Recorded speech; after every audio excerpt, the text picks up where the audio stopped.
Why is Angela the way she is? What happened to her in her childhood?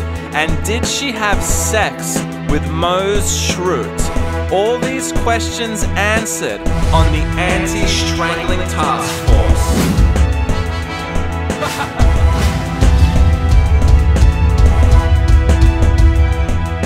To understand Angela's personality, character traits, and the mates that she chooses, we really need to understand Angela's traumatic childhood. We're told by Angela herself that she did the pageant circuit when she was a child. I did the youth beauty pageant circuit, and I enjoyed that quite a bit. I really enjoy being judged. We're also given more of an insight into this when Oscar and Angela are having an argument over the baby poster. Okay, so this is the disputed poster. I don't like looking at it. It's creepy and in bad taste, and it's just offensive to me. It makes me think of the horrible, frigid stage mothers who forced the babies into it. Oscar has really described a summary of Angela's childhood. So just from these two scenes alone, we start to have, I guess, a stereotyped image of a mother forcing her daughter into the pageant scene. We can probably assume with that this sort of demand for perfection, training, practice, with a lot of these things going against the will of the child Angela. Now, there are a number of Angela's character traits that support this initial stereotypical analysis. The first is Angela's inability to say sorry. So, I'm very sorry. Oh. Thank you, Kelly.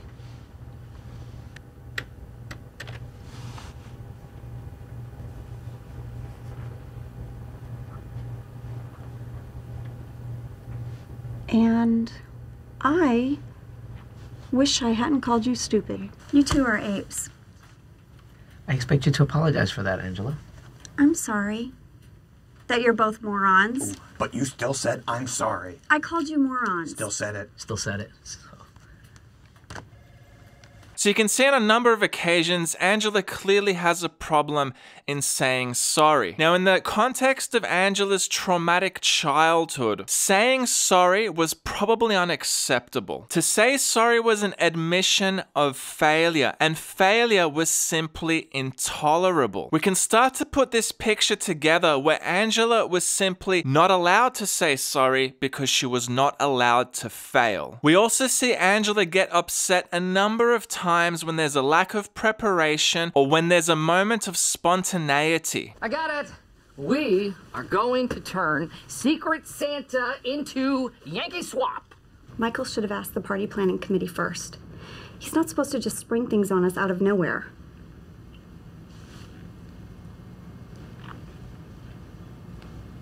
Yes, there is a real fire, but it's okay.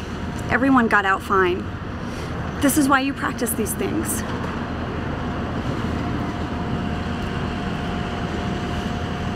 In Angela's childhood, preparation, practice, and repetition were critical, not only to succeed in the pageant circuit scene, but also to appease her mother. If Angela prepared and did exactly as she was told by her mother, it would A, minimize the chance of failure, and therefore minimize the possible wave of disappointment and berating that could follow. Now, I say minimize very specifically, because even this was not enough to save Angela from her mother's disapproval. Preparation and practice was still not good enough. A scene that demonstrates this in the show is Phyllis and the Christmas lights. Is there anything we're missing? Phyllis, you got the lights? Yes, I got those cute little ones. Do you think I should have gotten the big ones? We'll see. So in this example, Phyllis buys the Christmas lights. She follows Angela's instructions. She even clarifies with Angela whether she should have bought the larger lights. And Angela says, "We'll see." This is a completely unreasonable standard to put on a person. And not only is the expectation unreasonable, it's unachievable. Because ultimately in this example, Angela is saying to Phyllis, we'll see what the result is, then I'm going to punish you for it if it's wrong. And this is mirroring what Angela had to endure with her mother. Even if she practiced, even if she followed the instructions that were given her, in the event there was failure, Angela still had to take the brunt of her mother's disapproval. So these are just a few examples how the trauma manifests in Angela's character.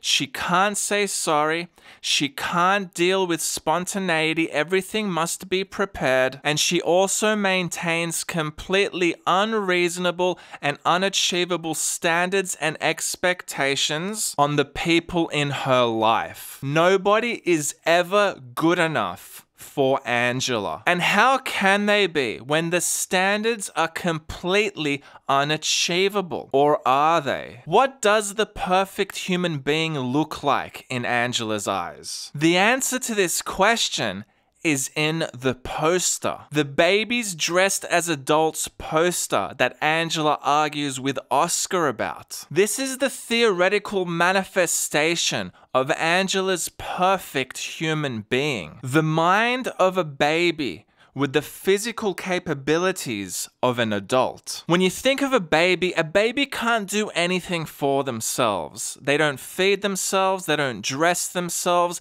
everything is done for them. They eat what they are given, they dress in what they're dressed with, they have absolutely no self-determination. Now, a lot of people who have kids might say, babies don't always eat what they're given, and you know, they kick up a fuss and they cry and they scream and they poop themselves, right? But that's the point. It's the lack of self-determination that a baby has, coupled with the faculties of an adult, that forms Angela's perfect human being ideal. It is the lack of self-determination that would allow her to imprint her unachievable standards onto another human being. This is why she loves that poster. Now, taking that into account, let's have a look at some of Angela's partners in the context of her childhood trauma. Let's start with the senator, because an initial analysis might suggest that the senator doesn't really fit into this sort of category of a lack of self-determination coupled with the adult faculties. But that's not what's drawn Angela to this relationship. What draws Angela to the senator is the pageantry. Philip had no idea he was so popular. Oh, Robert, you're horrible. Simon, Maxine, who let you guys in here? The life of politics is basically one big beauty pageant. Everything is rehearsed, everything is judged, everyone is watching, everything is one big show. By being with the senator, Angela was in her childhood element. Every moment for her was a beauty pageant. So in the senator's case, it was the lifestyle that appealed to Angela as opposed to the man himself. Andy and Dwight, however, are a different case. They very much fit somewhat into this baby child adult ideal. We find out towards the end of the series that Andy went through some sort of issues with his father, and he certainly has this desire to prove himself, or this yearning for affirmation. I'm not going to tell you how impressed I am that you're a manager of some rinky-dink branch of a paper company in Scranton, Pennsylvania. How long are you going to go on needing my approval? You're a grown man. Don't act like a little boy who needs you. I think if I had parents like that, I'd be trying to convince everyone all the time how great I was, too. So, to a large degree, Andy is also stuck in his childhood trauma. Now, because of his desire for affirmation, he is willing to set aside his self-determination if he will receive that affirmation. And in the case of Angela, she is more than willing to entertain anyone who will give up their self-determination. Unfortunately, however, due to Angela's unachievable standards, affirmation is never likely to be given, as opposed to a set of expectations. Now, interestingly, we can also see the moment Andy actually gets intrigued by Angela. He recognizes during this conversation with Phyllis that Angela may be able to provide him with this sort of critical path to affirmation. Look at Andy closely in this scene. Phyllis, these are spoons. Spoons have rounded tops and are used to scoop things. What we need are forks, which have prongs or tiny spears on top. So understanding both of their trauma, we can sort of see why they made somewhat of a compatible couple. But to reiterate, with Andy, it's not that he lacks self-determination, as opposed to his willingness to trade that for affirmation. Now, in Dwight's case, he too is not too dissimilar.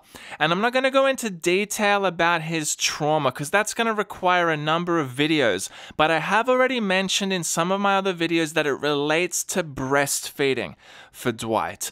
Dwight had to battle to get breastfed. So please subscribe, like, and comment because we are going to cover that relatively soon. So similarly to Andy, Dwight also had to constantly prove himself and make himself worthy to be breastfed. The primary difference is that Andy's parental issues derive from his father, whereas Dwight's derive from his mother. This need for affirmation also brings into Dwight the willingness to set aside his self-determination if someone can fulfill that need. So again, on paper, Angela and Dwight are also a compatible couple. What's interesting to note as well here are the events surrounding the duel between Dwight and Andy. You can see up until they actually have the fight in the parking lot, they're both willing to battle for Angela's affirmation. However, once they realize that neither one of them ever had it to begin with, they both lose faith in her. I don't get it! How could she be sleeping with you this whole time, only sleep with me twice? What? What? She's sleeping with you? I'm her fiancé. She said she was only sleeping with me.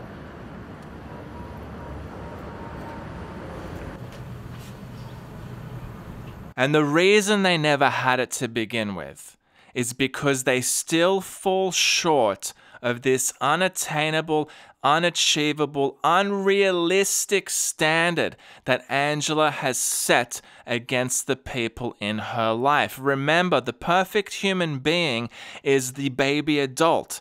It's the mind that lacks self-determination with the faculties of an adult. Enter Mose Schrute. Mose is clearly a very messed up individual. But when we're thinking about Angela's ideal human, Mose actually fits the bill better than Dwight and better than Andy. Mose demonstrates a complete lack of confidence, self-determination, and overall seems to be significantly more traumatized and withdrawn than Dwight or Andy. Now, what happened to Mose in his childhood is also going to have to be covered in another video, but it's quite clear that there is something very wrong with Mose. So on paper at least, it seems as though Mose fits Angela's baby child adult ideal the best than any other character in the entire series. So, did Angela and Mose have sex? Now, I'd like to remind you guys that Angela has lied to Dwight before,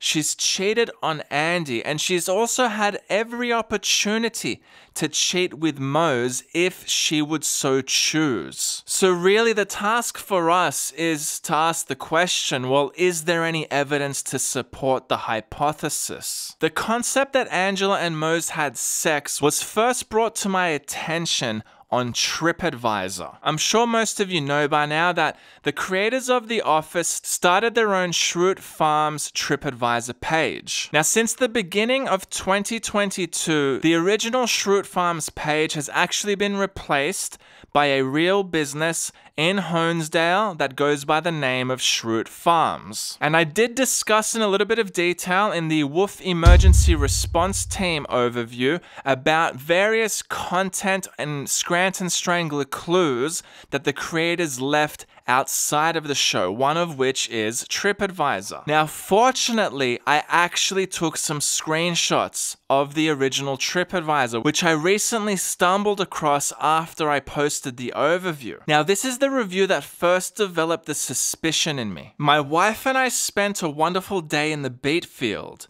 To follow, we sat in on an astonishing German church service. To cap it all off, we were tucked into bed by Mose.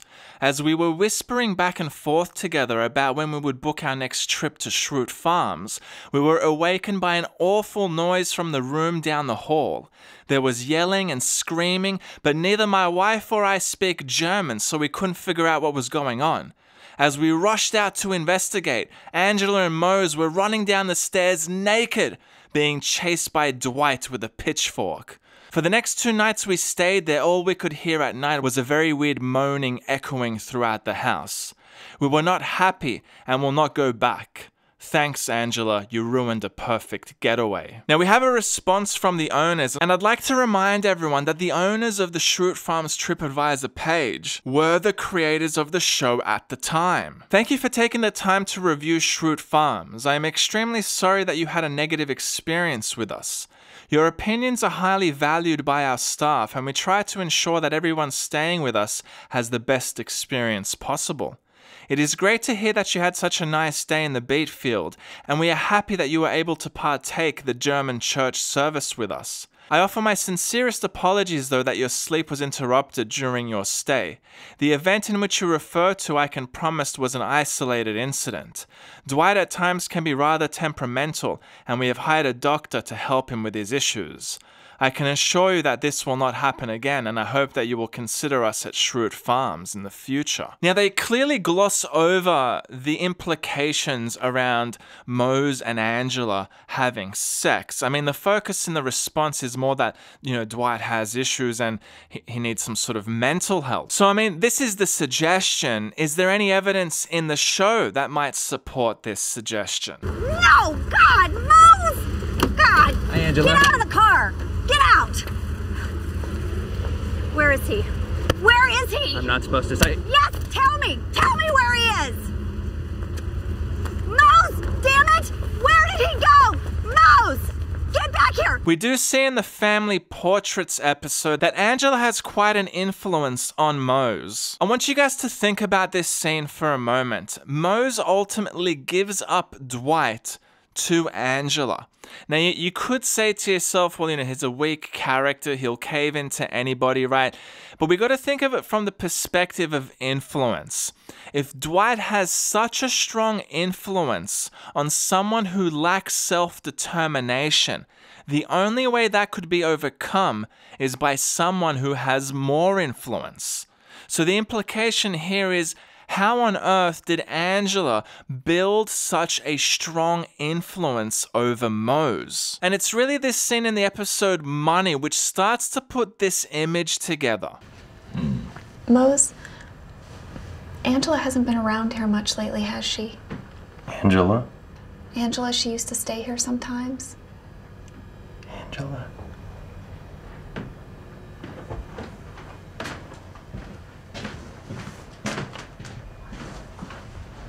You can see that Mose seems to be personally moved by Angela's absence. It goes beyond a shallow relationship, especially when we consider Mose clearly exhibits some sort of mental issues. Right, so Angela is in his head. So when we put the two together, that there is an implication that perhaps their relationship does go deeper. And when we add that to Angela's childhood trauma and what she sees as the perfect human being, it could very well be the case that Angela and Mose had an affair, and even more shocking, that Angela's children could actually be Mose's. So what do you think? Did Angela have sex with Mose?